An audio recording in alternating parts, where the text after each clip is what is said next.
Ang storyang ito ay pinamagatang Where Do Broken Hearts Go? By Sander.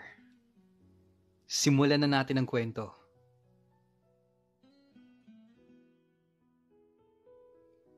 Valentine's of 2013. I decided to step out of Metro Manila. Kahit once man lang, I need to be somewhere else. Walang stress, walang makakakilala sa akin. Though, andyan pa rin yung sakit na daladala ko dito sa fragile na puso ko. Kalea Lacson Street. Doon nagsimula ang lahat. Sobrang lakas ng buhos ng ulan. Valentine's pa naman sana. Pero, okay lang. Mamimiss ko rin yung ganito. Anyway, so ayun na nga. Nag-aantay ako ng order ko. Then, may pumasok na guy. Basang-basa sa ulan. Kawawa naman to.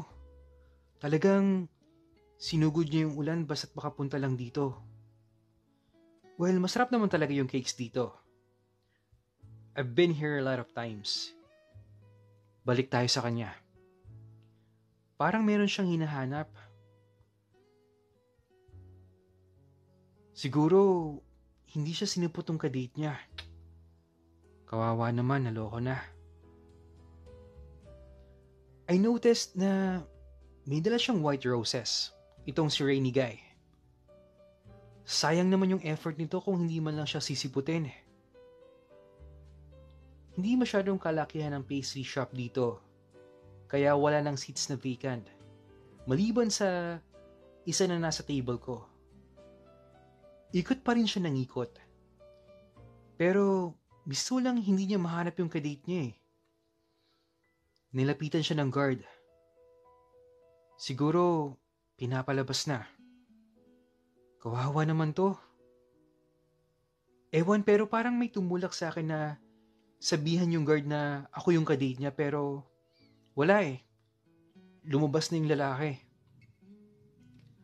Naawa na talaga ako kasi sobrang lakas ng ulan sa labas. Ay, sino kaya yung kadate nito? Biglang nag-ring yung phone. Oh, hello ma. Hello Sander. Di ba I told you na huwag kang basta-basta nga alis? Alam mo na. Ma, just relax. I'm fine. Kaya ko na to. Everything's going to be okay. Trust me on this. Alagaan ang sarili mo dyan, Sander. Please, anak. Ma, alam ko. Iingatan ko. Sige na, ma. Bye-bye. I love you. Okay, sige. Keep safe, ha? Mahal na mahal kita, Sander, anak. Bye. Si mama talaga. Inaalala yung puso ko. Ako nga, hindi ko na lang pinapansin kasi pag maalala ko, malulungkot lang ako. Kaya nga ako umalis para makalimutan. Kahit minsan lang yung trahedyang kasalukuyang bumabalot at tumaga sa puso ko. For once, gusto kong maranasang mabuhay ng normal. Pero wala eh. Epal talaga tong puso ko. Ay. Hindi pa rin maalis sa isip ko si Rainy Guy. Asa na kaya yun? Pagkatapos kong kumain, umalis na ako kagad. Buti na lang, pinahiram ako ng payo ng staff. Kaya yun, hindi ako mababasa. Lumabas na ako. Ang hirap namang humanap ng taxi. Parang lahat punuan kasi nga umuulan. Kawawa naman yung Valentine's ngayon. Kinontra pa ng ulan. Nagpalakad-lakad ako ng konti. Para kasing feel na feel ko talaga yung moment eh. Tapos biglang Hoy, ano? Magpapakamatay ka ba? Natigilan ako. Sino kaya yung sinisigawan?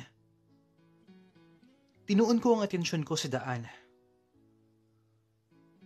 Where did all those white roses come from? Narinig ko sa mga taong tila nangungisisa. I feel pity for that guy.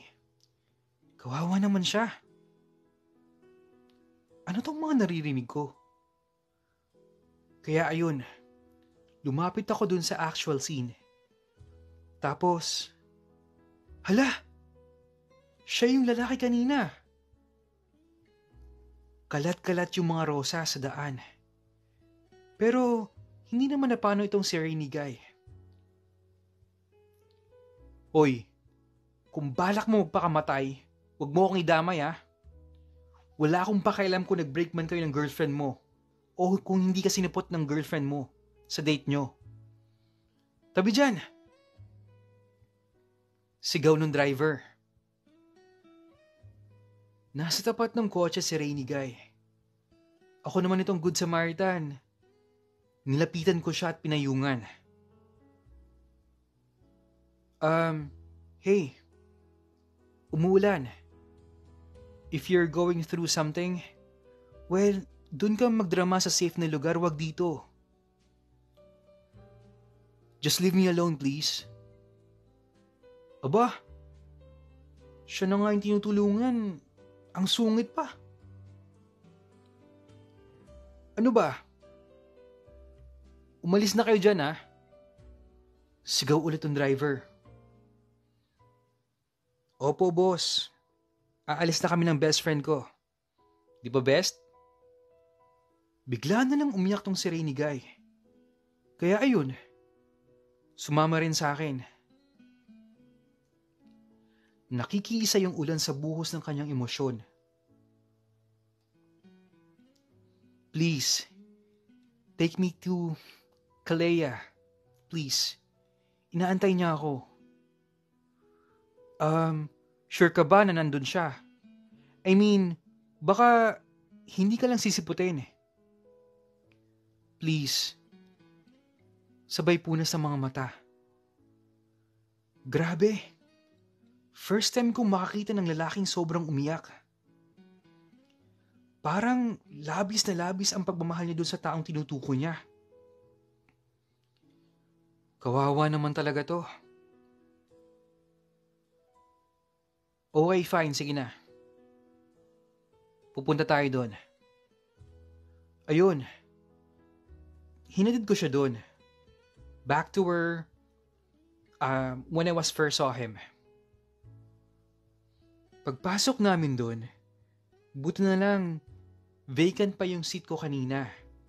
Kaya doon kami pumwesto. I took the initiative na mag-order ulit.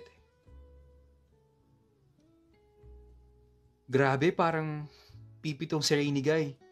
Siguro, dinidibdib pa rin niya yung mga nangyari. So, what is it like? Tanong ko. Hindi pa rin siya kumibo. What is it like to be heartbroken?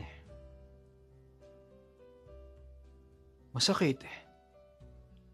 Tipid niyang sagot. Hindi naman masyado. Heartbroken din nga ako ngayon pero wala naman ako nararamdamang sakit. Sabi ko. Umiba yung timpla ng mukha niya. Nagtataka siguro sa mga sasambit ko. Lilipas din yan. Buti nga yung sayo, maagapan pa. Yung sa akin, hopeless na. Tapos, bigla siyang umiyak. Kalalaking tao, daig pa ang babae kong umiyak. Ginawa ko naman ang lahat. Lahat-lahat. 6 na taon. Minahal ko siya ng sobra-sobra. Sinakripisyo ko pa nga pati trabaho at pamilya ko para lang sa kanya. Tapos, dumating lang yung lecheng first love niya.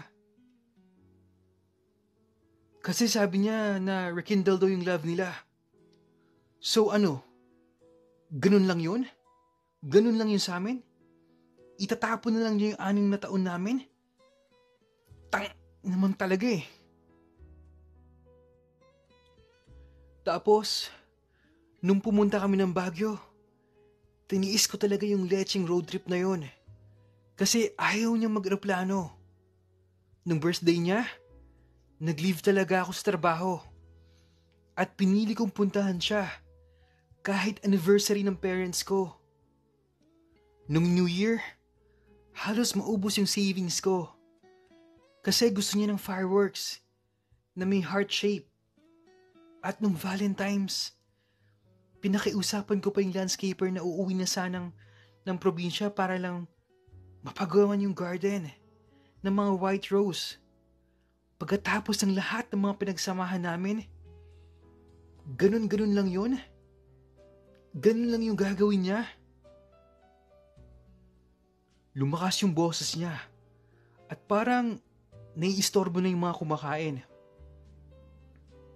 Okay, ito gagawin mo. Tawagan mo siya ngayon, sabihin mong mahal na mahal mo siya, na hindi mo kayang mabuhay nang wala siya. Ginawa ko na yun. Tawagan mo yung first love niya. Sabihin mo na huwag nang umepal sa inyo. Ginawa ko na yun. Nabugbog lang ako. Gawin mo ulit. Pagod na ako. Eh di mag-move on ka na. Wala naman tayong magagawa eh. Huwag nating pilitin yung ayaw.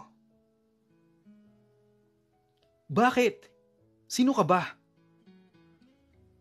Ang lakas mo ring umepal, no? Hindi mo alam kung gaano kasakit. Unang-una, ako lang naman ang nagligtas sa buhay mo. Pangalawa, ikaw na nga itong tinutulungan. At pangatlo, hindi lang ikaw ang nakakaranas niyan. Eh ano yun sa'yo? Huwag na lang natin pag-usapan yon. Kaya nga ako pumunta dito para makalimot. Gusto ko nang mamatay. Yung iba, nagsusumika para lang mabuhay. Tapos ikaw, gusto mo nang mamatay agad-agad? Nang dahil lang sa babae? Natigilan siya. Hindi ko alam kung bakit pero parang na-awkward siya sa mga nasabi ko. O bakit? Wala. Sus, wala daw eh. Bakit parang nailang ka? Kasi, ewan, hindi mo naman maintindihan. Ayokong mahusgahan. Bakit ba? Yes. Kasi, carry on. Go ahead. Okay. Ganito yun. Wala na akong pake kung mandiri ka. Pero hindi babae yung iniiyakan ko. Sus, ganun lang ba? Eh ba't nahihiya ka pa? Hindi ba awkward sa'yo? Kaya siguro naging magaan yung loob ko sa'yo kasi parehas tayo. Ikaw? Talaga? O bakit? Bawal ba? Hindi naman. Siya nga pala. Kanina pa tayo nag-uusap pero hindi ko pa alam ang pangalan mo. I'm Marcus. Nice to meet you. Ako nga pala si Sander. Siguro, taga Manila ka rin? Yap, napadpad lang ako dito. At doon nagsimula ang mahabang conversation namin. Unti-unti na siyang ngumiti. Tumatawa paminsan-minsan. Lumalabas yung kagapuhan niya. Siguro nga kung ako yung ex niya, hinding-hindi ko na siya pakakawalan. Sa huli, parang lumalabas na yung pagiging masayahin niya. Sander, kwentuhan mo naman ako nung sayo. Huwag na. Hindi mo kakayanin. Bakit? May mas masaklap pa ba kumpara nung sa akin? Kukwento ko na lang. Pag mas naging close tayo. Ang daya mo. Nag-ring yung phone ko. Facebook notification. Yan na ba? Ngumiti lang ako. Masaya na siya ngayon, Marcus. Sino? Yung ex ko. Yung nang iwan sa akin. Ha? Bakit ka naman iniwanan? Dahil yun sa pagmamahal. Ang labo naman nun. Ayaw kasi niyang masaktan lang ako. Kaya ayun, umalis siya. Wala naman ako nakikitang rason para iwan ka niya. Ang swerte nga niya sa'yo. Sabi ni Marcus. Paano mo naman nasabi yun? Kakakilala pa lang natin Marcus eh. Ewan. Siguro kasi ang gaan din ng loob ko sa'yo. Ano ba yan? Marcus, parang dumidilim na. Babalik na siguro ako ng hotel. Magkikita pa ba tayo, Sander? Oo naman. May tungkulin pa ako sa'yo. Ano naman yun? Ang tulungan kang makamove on. Wow! Ang sweet mo naman. Nasa bucket list ko kasi yun. O siya, sige na. See you tomorrow. Pagkarating ko sa hotel room, agad akong humiga. Dala na rin siguro ng pagod. Biglang may kumatok. Yung room service na siguro. Tamang-tama, nagugutom na ako. Sandali lang. Knock-knock. Parang familiar yung boses. Knock-knock. Who's there? Sabi ko. Marcus. Sabi ko na nga ba eh. Tapos pinagbuksan ko siya. At talagang sinundan mo pa ako ah. Naman, nakalimutan mo kasing ibigay yung phone number mo. Kaya sinundan talaga kita. Ay, oo nga. Sorry. Part 2 ng conversation namin. Marami na akong nalaman tungkol kay Marcus. Malapit lang pala yung pinagtatrabuhan niya sa amin. Tapos, 2 years ahead lang siya sa akin. At magaling siyang kumanta. Napaka-jolly naman pala ni Marcus eh. Ano yung notebook sa unan? Tanong ni Marcus. Yun? Bakit? Close na ba tayo? Sige na, Sander. Hero kaya kita. So technically, close na tayo. So yun pala ang basis ng pagiging close ha? Sige, wag na lang. Sus, parang niloloko ka lang naman. Then, I instantly grabbed my notebook. Naalala mo kanina? Yung sa tutulungan kitang makamove on, isa lang yun sa mga nakalista dito. So, parang yan yung full bucket list mo? Tanong ni Marcus. Yep, bucket list. AKA, things to do before kunin ako ni Lord. Atat lang? Excited ka, Sandra? Hay, pero parang ang labo ng isa dito sa bucket list eh. Bakit naman? Basta, parang hindi na ata mangyayari. Gusto mo, tulungan kita dyan sa listahan mo? Parang Valentine's gift ko na lang. Ano, game? Sure ka ba, Marcus? Oo ba? Game na game ako, no? Basta, bawal ka ma-inlove sa akin, ha? Ha? Anong klaseng kondisyon yun? Grabe naman. Malay mo, ma-develop ako sa'yo. Basta mag-promise ka. Okay, fine. Joke lang yun. Madali lang naman yun eh, sige. I promise na hindi ako may in love kay Sander.